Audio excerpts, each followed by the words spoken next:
감사합니다. 예배를 이제 마무리해야 될 시간에 갑자기 살결이 올라온 것 같아서 여러분들의 모습이 좀 긴장되는 것 같습니다. 여러분, 인생의 모든 문제는 본인이 누구인지를 깨닫는 순간부터 해결된다. 여러분 그렇게 믿으십니까? 그렇습니다. 중요한 얘기입니다. 다시 한번 말씀드린다면요, 우리 갖고 있는 여러 가지 문제들이 그럼 어떻게 하면 해결될까? 그 문제의 답은 다른 데 있는 것이 아니라 내가 누구인가, 내가 어떤 존재인가를 깨닫는 순간부터 그 실타래가 하나씩 풀어질 거라는 이야기입니다.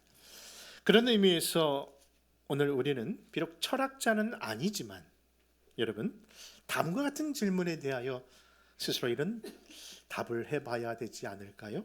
그 질문은 이렇습니다. 나는 과연 누구인가? 나는 과연 어디에서 왔는가? 그리고 나는 어디로 가는 것일까? 여러분, 이 질문에 대하여 많은 고민과 또 그에 대한 묵상 중에 기록된 잠번연의 철러 역장에 보면요, 다음과 같은 이야기가 전개됩니다. 그것은 바로 그 기독도가 미궁의 문 안에 들어가는데 그 질문을 받은 겁니다. 너의 이름이 무엇이냐? 여러분, 그 질문을 받는 대목 속에 이 기독도는 자신의 이름을 저는 크리스찬입니다 라고 말을 하다가, 원래 자신의 이름이 기독도가 아니라, 크리스찬이 아니라 다른 이름이었음이 깨달아지면서 갑자기 그 대답과 함께 울기를 시작합니다. 그 흐느끼는 이유는 다른 것이 아니라 과거의 자신의 모습이, 그리고 자신이 어떤 사람인가가 깨달아졌는데, 여러분 그것이 무엇일까요? 바로 그 비참했던 그 시절을 드러내는 표현을 하면서 원래 제 이름은 사실 Graceless입니다. 우리말로 표현해 본다면요, 제 이름은 무은혜였습니다. 은혜가 없었던 사람이라고 그렇게 표현한 겁니다. 여러분, 지난 금요일 우리는 미션 나잇을 드리면서 말씀을 전해주신 우리 박지범 선교사님의 간증 중에 많은 성도들이 한 대목에서 이렇게 꽂히셨나 봐요. 그러면서 서로 이야기하시는 분들이 많았답니다. 그 내용도 바로 그 문제더라고요. 여러분, 그 선교사님이요, 어릴 때부터 아주 전형적인 교회 오빠로서 잘 자라났다고 합니다. 그렇게 반듯하게 목사님의 아들로서, 선교사님의 자녀로서 정말 잘 자라는데 어느 날 그 자신이 일탈의 시간이 있었다고 고백하시는 거예요. 여러분, 일탈, 사실 우리가 궁금한 건 도대체 어떤 일탈을 했는지가 궁금한데 그 내용은 얘기하지 않으셨답니다. 그런데 그런 일탈이 있은 후부터 자신의 신앙생활 속에 부담감이 오는 거예요. 많은 사람들이 자기를 향하여 교회 오빠처럼 단정한 그리스도인으로 알고 있었지만은 그 죄 때문에, 그 하나의 일탈 때문에 너무나도 괴로워서 자신을 행해 들려오는 그 괴로움 속에 또 빠져 있는데 어느 날 하나님이 자기에게 이렇게 말씀하시는 것 같았답니다. 그 말씀은 이렇습니다. 아무개야, 너가 생각하기에 그 일탈로 인하여 네가 너무나도 옳지 못한 사람이라고 생각하나 본데 너 그거 아니? 너는 네 생각보다 더 나쁜 놈이야. 여러분, 그 말 사실이 아닐까요? 사실 우리가 죄를 보면서 그 죄 때문에 내 마음의 부담감 속에 살아가고 있지만은 나는 그 일보다 더 큰 죄인이라는 사실을 우리는 인정해야 하지 않을까요? 그런데 이어서 하시는 하나님의 음성이 더 놀랍습니다. 그런데 내가 너를 그럼에도 불구하고 먼저 사랑한 거야. 사랑하는 성도 여러분, 우리를 향한 하나님의 부르심은 결코 부를 만한 자격이 있어서 우리가 이 자리에 있는 것이 아니라 여러분, 전적인 하나님의 은혜인 줄 믿습니다. 그렇습니다. 로마서 5장의 표현을 본다면요, 우리가 아직 죄인 되었을 때, 우리가 아직 연약할 때에, 우리가 하나님과 원수 되었을 때에 아시는데도 불구하고 하나님의 사랑의 손길이 먼저 있었다는 것 아니겠습니까? 그러므로 여러분들, 내 자신의 존재가 누구인지를 먼저 하나 깨닫게 되네요. 그렇다면 이런 서론적 배경을 따라 오늘 말씀, 두려워 말라, 나는 너의 하나님이 되리라 하시면서 너는 내 것이라 하셨던 그 말씀의 내용 따라 오늘도 몇 가지 교훈을 나누고자 합니다. 여러분, 첫째, 하나님은 우리를 지으신 창조주 하나님이시기에 두려워하지 마시기를 바랍니다. 여러분, 사실 오늘 본문으로 주어진 이 이사야서의 배경을 잠시 말씀드린다면요, 북이스라엘은 이미 아수르에 의해서 멸망당했고요, 이제 남유다 역시 바벨론의 침략으로 인하여 예루살렘은 초토화되었고 하나님의 임재의 상징인 그 예루살렘 성전마저도 다 불타버린 그런 상황입니다.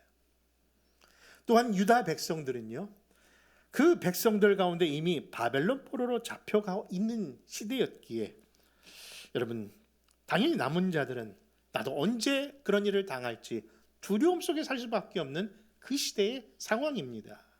그런데 여러분, 바로 그런 상황 속에 하나님이 이 이사야를 통해서 이런 메시지를 주신 겁니다. 그 본문이 바로 오늘 본문으로 삼은 이사야 43장 1절입니다. 시작. 야곱아, 너를 창조하신 여호와께서 지금 말씀하시느니라. 이스라엘아, 너를 지으신 이가 말씀하시느니라. 너는 두려워하지 말라. 내가 너를 구속하였고 내가 너를 지명하여 불렀나니 너는 내 것이라. 여러분, 이 말씀 속에서 두려워하지 말라 하셨는데요, 여러분, 여기서 두려워하지 말라는 것은 내가 정말 힘들고 어렵지, 그런데 어떻게든 버티어 썰면 언젠가는 회복의 날이 올 거야 라는 희망적이고 또 위로의 메시지로 우리가 봤습니다마는 그것만은 아니랍니다.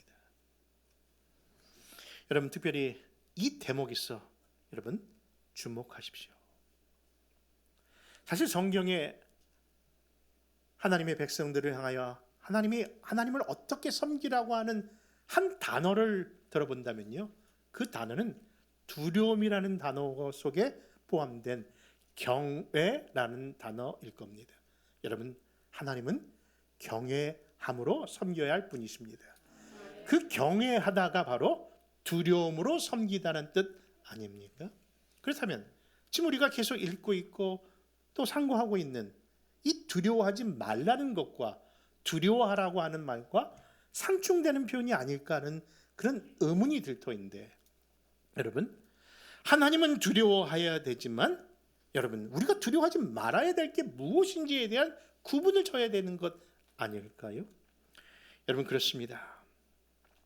여러분, 우리의 인생은요, 정말 하나님을 두려워하고 하나님을 경외하지 않으면요, 우리 이 어리석은 인생은 하나님이 아닌 다른 것을 두려워하고 다른 것을 무서워하더라고요. 이에 대한 증거가 이사야서 51장 12절과 13절에 하나님께서 안타까운 마음속에 이렇게 표현하십니다. 우리 한번 같이 찾아 읽겠습니다. 이사야서 51장 12절 13절입니다. 시작. 이르시되 너희를 위로하는 자는 나 곧 나이니라. 너는 어떠한 자에게 죽을 사람을 두려워하며 불같이 될 사람의 아들을 두려워하느냐. 하늘을 펴고 땅의 기초를 정하고 너를 지은 자 여호와를 어찌하여 잊어버렸느냐. 너를 멸하려고 준비하는 저 학대자의 분노를 어찌하여 항상 종일 두려워하느냐. 학대자의 분노가 어디 있느냐. 여러분, 우리가 정말 두려워해야 될 그 하나님을 두려워하지 않는 순간 우리 인간은 뭐예요? 다른 데에 눈이 팔리고 마음이 옮겨지면서 여러분, 세상을, 사람을 두려워하는 존재라는 것을 이 말씀이 지적하고 있는 겁니다. 그러므로 사랑하는 성도 여러분, 누구만을 두려워하고 섬겨야 될까요? 바로 몸은 죽여도 영혼은 능히 죽일지 못하는 자들을 두려워할 것이 아니라 오직 몸과 영혼을 능히 지옥불에 던지시는 창조주 하나님만을 두려움으로 섬기는 귀한 성도들 되시기를 축원합니다.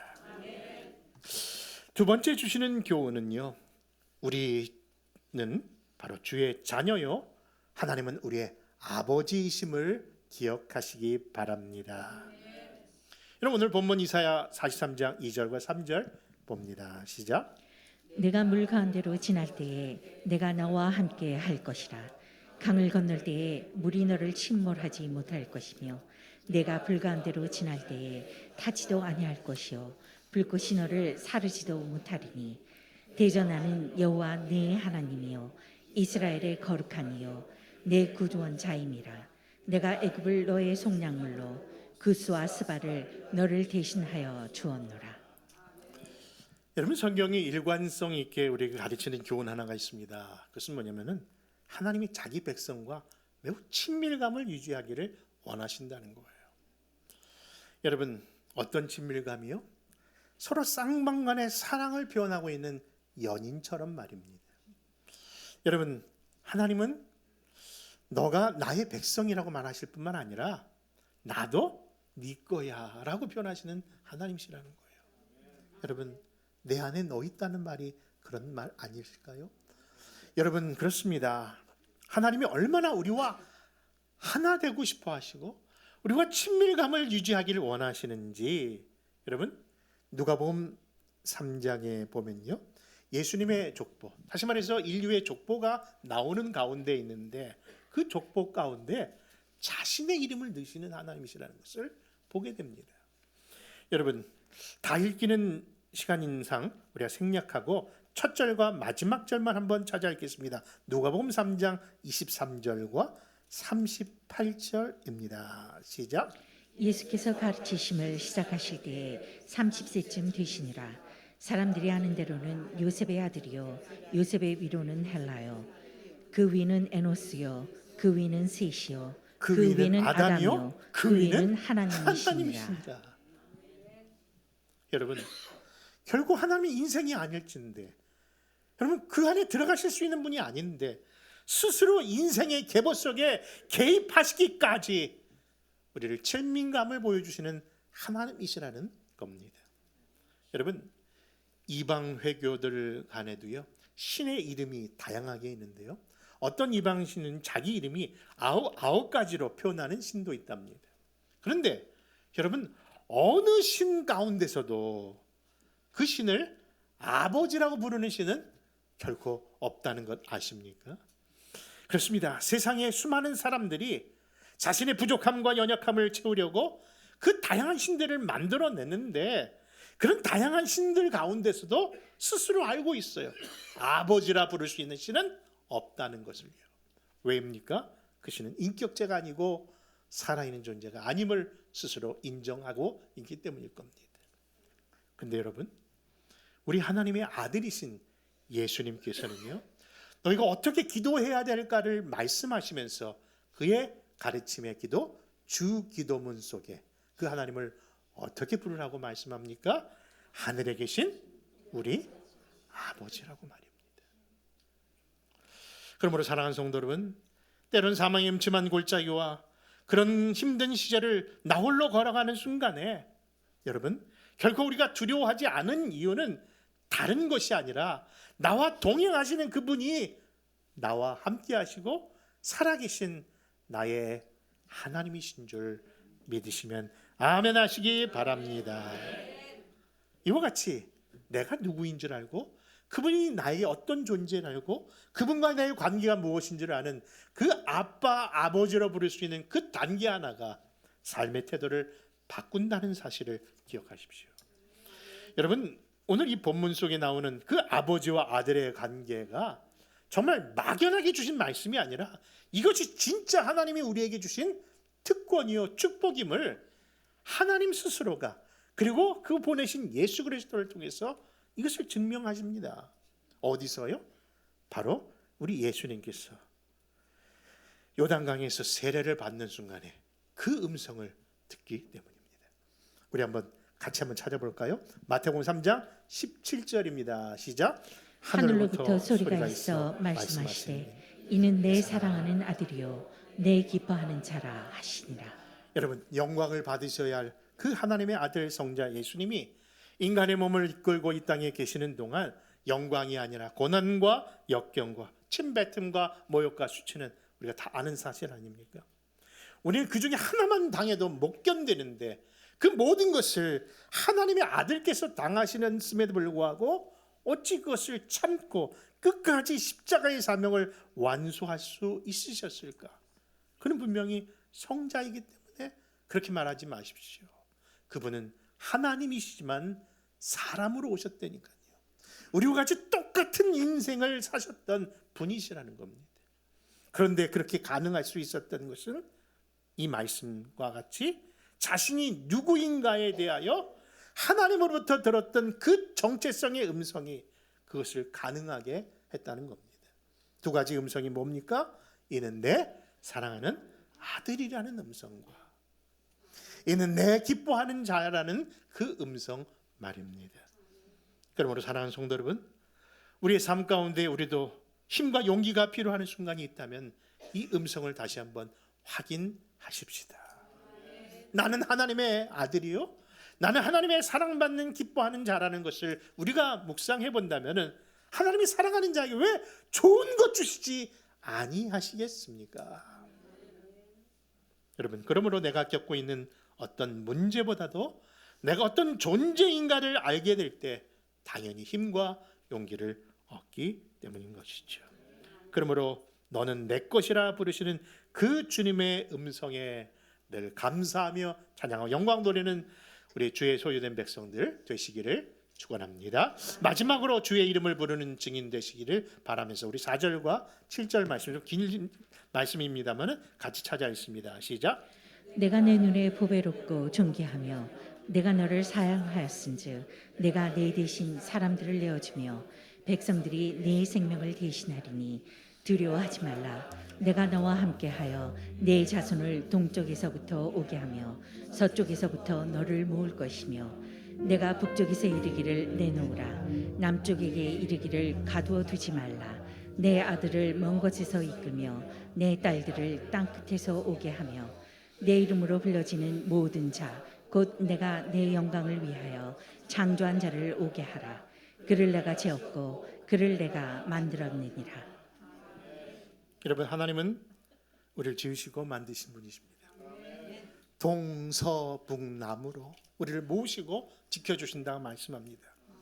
그래서 두려워하지 말라고 하십니다. 그런데 주신 말씀 가운데 네가 물 가운데 있을지라도 불 가운데 있을지라도 함께 하신다는 약속을 주셨는데 왜 그 말씀 속에 우리가 흡족히 기뻐하지 못하는 이유는 뭘까요? 아마 우리가 생각하는 하나님의 함께 하심의 복이라면은 말 그대로 물 가운데 불 가운데는 안 보내셔야 되는 것 아닙니까? 라는 의문 때문일 겁니다. 그런데 여러분, 도리어 성경은 너희를 향하여 그런 것이 없다고, 그런 고난과 역경이 없다고 말씀하시지 아니하고 도리어 그것이 있는데 그 역경과 고난을 이길 수 있는 승리의 비결을 주셨으니 그 비결로 인하여 그 어려운 가운데서도 우리가 승리하라는 말씀을 주신 것인 줄 믿습니다. 여러분, 그렇습니다. 우리는 역경과 고난이 없는 삶이 아니라 어떤 역경과 고난을 이길 수 있는 승리의 비결을 아는 자입니다. 그것이 무엇일까요?